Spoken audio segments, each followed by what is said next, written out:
Bonjour, je suis David et je vais vous parler du nœud de chaise et de ses variantes. Le nœud de chaise tient son origine des marins qui l'utilisaient autrefois pour s'asseoir dedans et ainsi se hisser au sommet des mâts. Le nœud de chaise est très utilisé par les professionnels de la montagne, les secouristes, les élagueurs et les cordistes.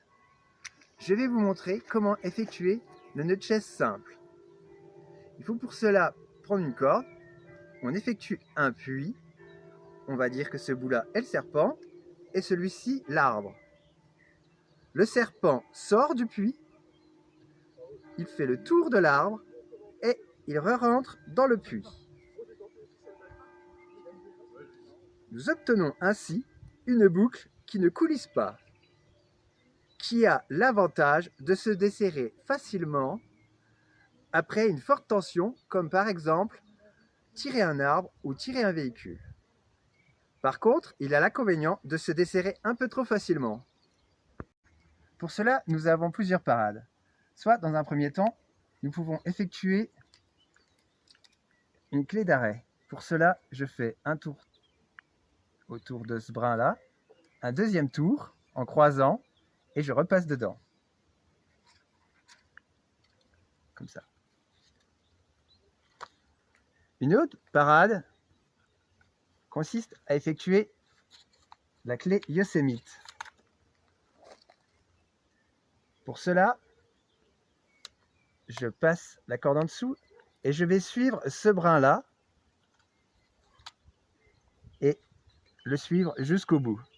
Voilà, la clé Yosemite qui verrouille bien le nœud et il se desserre plus tout seul. Si on veut encore plus de sécurité, nous pouvons faire la clé Yosemite et effectuer encore un nœud d'arrêt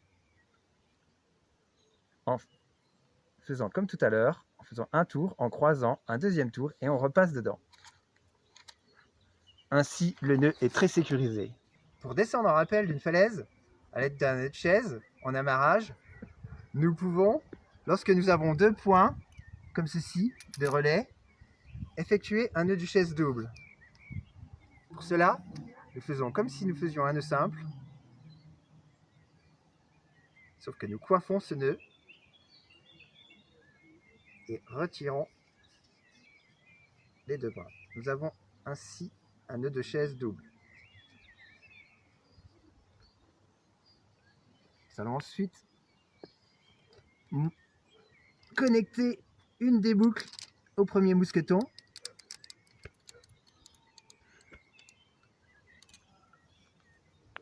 Ajuster le nœud.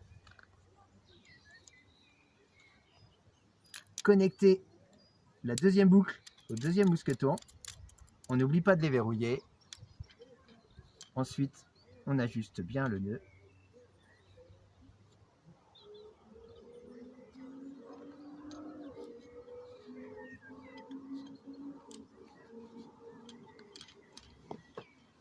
Nous pouvons faire une clé d'arrêt. Et je vous dis à bientôt pour un nouveau tuto. Bye bye.